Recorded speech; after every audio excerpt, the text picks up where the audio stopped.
Salve, salve galera, estamos dando início aí a mais um episódio do nosso projeto Saraula Virtual, Ritmo, Arte e Pedagogia. Se você ainda não conhece o nosso projeto, dá uma lida na descrição aqui do vídeo para você entender um pouquinho melhor da nossa proposta e aproveite para conhecer um pouquinho mais também das nossas ações pedagógicas do nosso projeto RAP, Ressocialização, Autonomia e Protagonismo. Então, aproveita e se inscreva no nosso canal, né, Projeto RAP DF, assista aos vídeos anteriores do Projeto Saraula e aproveite também para se inscrever nas nossas redes sociais, né? Nós temos página no Twitter, Instagram, Facebook, só pesquisar lá, @Projeto RAP DF e acesse o nosso site também, www.areadf.com, firmeza? No episódio de hoje a gente vai falar do tema 1º de maio, temos o que festejar? Pergunta, né? Fica no ar aí. Dia do Trabalhador, será que a gente tem o que festejar? Vamos lá, antes de a gente falar do Dia do Trabalhador, vamos falar de trabalho. Né? O que vem na sua cabeça, o que passa na sua cabeça quando eu pronuncio a palavra trabalho? Que sentimentos, que memórias te vêm à tona? São sentimentos, memórias positivas, são sentimentos, são memórias negativas, né? Sabe que ao longo do processo histórico o trabalho foi entendido e continua sendo entendido de várias formas, né? Há aqueles que falam que o trabalho dignifica o homem, né? Como diz o ditado popular, o Confúcio, por exemplo, dizia que se você faz o que você gosta, isso não é trabalhoso, na verdade? Então são memórias, são sentimentos positivos em relação ao trabalho. Por outro lado, nós temos a exploração das relações de trabalho, trabalho infantil, escravidão, servidão, ao longo do processo histórico, que nos remete a coisas negativas, a lembranças ruins, e que acontece até os dias de hoje também, não nos enganemos. Então, e a própria origem da palavra trabalho, ela remete a sofrimento, né? Trabalho é derivado de tripalium, em latim, né? Tripalium é palavra do latim, tripalium, que significa 3 paus, que é um instrumento de tortura muito utilizado no período medieval. Né? Infelizmente, quando a gente lembra dessas situações, trabalho infantil, longas jornadas de trabalho, servidão, escravidão, é claro que tem memórias negativas e a gente tem como sim associar trabalho ao tripalho, a um instrumento de tortura, certo? Então vamos pegar do início da humanidade, né? Do início da nossa história da humanidade, não existia essa relação de exploração do trabalho, né? A princípio o homem ele era caçador-coletor, depois houve o processo de sedentarização, né? Que o homem se fixou na terra, mas ali também não existia exploração das relações de trabalho, né? Porque era o que a gente chama de comunismo primitivo. Então não existia propriedade privada, tudo era comum a todos, então tudo que era caçado, pescado, plantado era de todo mundo, era dividido de forma igualitária para todos e todas, né? Era comum a todos, não tinha propriedade privada. Então quando que começa essa relação de exploração do homem pelo homem, né? O homem sendo predador do homem, o homem sendo lobo do homem? Ele começa com o início da sociedade civil. E aí a gente precisa citar um filósofo iluminista, né, o Rousseau, que ele dizia o seguinte, que quando o primeiro homem cercou um lote de terra e falou, isso é meu, e achou pessoas suficientemente inocentes para acreditarem naquilo, esse homem fundou a sociedade civil. E ele vai além, ele diz o seguinte, né, quantos crimes, quantos assassinatos, quantas atrocidades não teriam sido evitadas se alguém chegasse lá, derrubasse aquelas cercas e falasse, não, isso não é seu impostor. Né? Então é isso, o início da sociedade civil, o início da propriedade privada é a origem também do início das relações de exploração do homem pelo homem, da exploração do trabalho, né? Das relações de trabalho. Então aí ao longo do processo histórico a gente teve a escravidão, infelizmente temos relatos de trabalho escravo até hoje, infelizmente. Tivemos a servidão, né?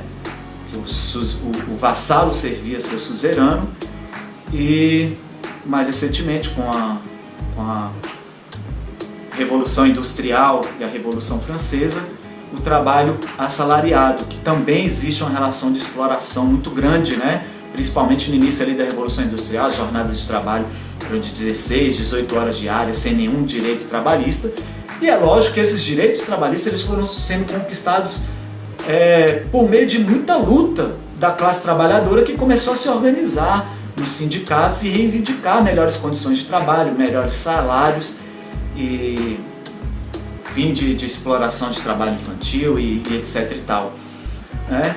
Então, o 1º de maio ele tem uma origem nessa luta, né? Mais precisamente, o 1º de maio passou a ser comemorado a partir de 1889, quando aconteceu na cidade de Paris, na França, a Segunda Internacional Socialista, né? Encontro que reuniu sindicatos e partidos socialistas de vários países europeus, e eles instituíram o 1º de maio como o Dia do Trabalhador, em homenagem aos trabalhadores de Chicago, que 3 anos antes, em 1886, se mobilizaram em várias greves, foram mais de 1.500 greves, reivindicando principalmente a redução da jornada de trabalho, que era de aproximadamente 13 a 14 horas diárias, eles queriam reduzir para 8 horas diárias. Só que essas greves foram reprimidas de forma muito violenta, tivemos vários trabalhadores feridos nesses conflitos e tivemos 4 mortes, né?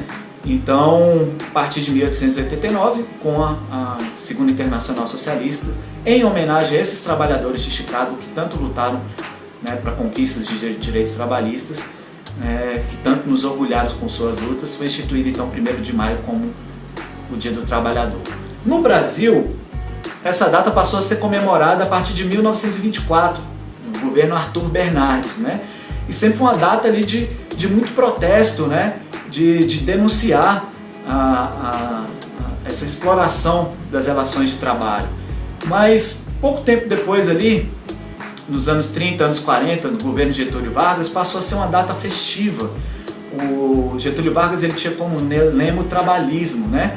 Então e realmente muitos dos direitos trabalhistas que a gente conquistou, fruto de muita luta, que seja dito isso, mas muitos aconteceram ali no governo de Getúlio Vargas, né? Em especial a CLT, né? A consolidação das leis trabalhistas, ocorreram ali no período de Getúlio Vargas. E Getúlio Vargas ele utilizava o 1º de maio para fazer seus pronunciamentos e sempre anunciando ali algum novo benefício, alguma nova conquista aí para a classe trabalhadora, né? Então ele costumava fazer seus discursos do 1º de maio ali na tribuna de honra do estádio de São Januário, né, estádio do meu Vasco da Gama, né, e o Vargas abria seus discursos dizendo isso, né, que não existe democracia sem povo e nem futebol sem Vasco. Vocês verem a importância, a grandeza do meu Vasco da Gama, né? Claro que eu respeito todos os times aqui, mas a história do meu Vascão é ímpar, né? Não é à toa que é conhecida aí como a história mais bonita do futebol. Mas deixando de lado um pouco aí a parte futebolística, né, e voltando para o trabalho, então o Vargas ele anunciava sempre ali no 1º de maio alguma conquista aí para a classe trabalhadora, certo? E vamos voltar à nossa pergunta inicial, e hoje, será que a gente tem o que festejar hoje, né, com todos esses direitos que foram conquistados ali, em especial na era Vargas, esses direitos trabalhistas que estão sendo desmontados? A gente está num momento de desmonte dos direitos trabalhistas, né? De terceirização irrestrita, de reforma da Previdência, tirando até o direito da gente se aposentar, né? A uberização do trabalho, terceirização da atividade fim, né? As pessoas virando PJ, 13 milhões de desempregados, informalidade lá no alto. Será que a gente tem o que comemorar? Será que a gente tem o que festejar? E aí eu vou, né, responder essa pergunta com rap, né, como sempre, nossa maneira didática aí. Dessa vez eu vou recitar um rapper carioca, Bernardo Benegão, né, que fez parte já do Planet Ramp e faz parte hoje do Seletores de Frequência. E esse trecho que eu vou citar é de uma música que se chama Essa é Pra Tocar no Baile, do CD Sintoniza Lá. Ele diz o seguinte: lute pelo seu direito de festejar, festeje seu direito de lutar, na vida, pra cima e já. Então a gente tem que festejar o nosso direito de lutar, porque é na luta que a gente vai conquistar o nosso direito de festejar. É esse ciclo virtuoso. Então mesmo nesse cenário que é desanimador de desmonte dos direitos trabalhistas, a palavra de ordem é luta. E aí eu vou citar mais um rapper, Marcão Aborígene aqui de Brasília, meu parceiro, né? Enquanto houver opressão e violência, haverá luta e resistência. Posso citar também o nosso ícone aí da literatura marginal, o Sérgio Vaz, né? Não confunda briga com luta. Briga tem hora para acabar. Já a luta é para uma vida inteira. Certo? Então, a palavra de ordem é luta, galera. Só que a gente tem que lutar para frear esses retrocessos e para a gente começar a reconquistar o que a gente perdeu nesses tempos difíceis que a gente está vivendo, né? Desse obscurantismo que a gente está vivendo. Firmeza? E como dica para hoje, quero deixar aí duas músicas, dessa vez vão ser duas dicas, tá, gente? Que retratam duas mulheres que são ícones também na luta por conquistas da classe trabalhadora, e já lanço o desafio para vocês pesquisarem sobre a vida dessas mulheres. Então, as mulheres que ao longo do processo histórico também foram deixadas de lado, né? Nessas relações de trabalho também, sempre muito esquecidas e sempre muito prejudicadas em relação a nós homens. As mulheres só são lembradas para a questão do trabalho em tempos de guerra, né? Quando os homens têm que ir para as guerras, e aí elas são lembradas como mão de obra, né? Porque não pode parar a produção. E aí tem toda uma campanha para que essas mulheres ocupem os postos de trabalho. Mas acabou o período de guerra, acabou o período de crise, o discurso é outro, é voltar para o lar, né? A gente teve esse exemplo aqui no Brasil agora, né? Também com a crise econômica, o discurso, né, do governo qual que era? Era a bela recatada do lar, para as mulheres voltarem para dentro do lar. Porque em momento de crise tem menos emprego, então esses empregos têm que estar resguardados para nós homens. Olha que absurdo isso, né? Mas infelizmente é verdade. Nessa exploração das relações de trabalho, as mulheres, em especial as mulheres negras, são as que mais sofrem, né? Então, as dicas de vídeo hoje, você falando de duas mulheres, a Margarida Alves, pesquise sobre a vida delas, né? E eu vou deixar como dica Um Canto à Margarida, do Marcão Aborígene, que retrata aí a luta da Margarida Alves.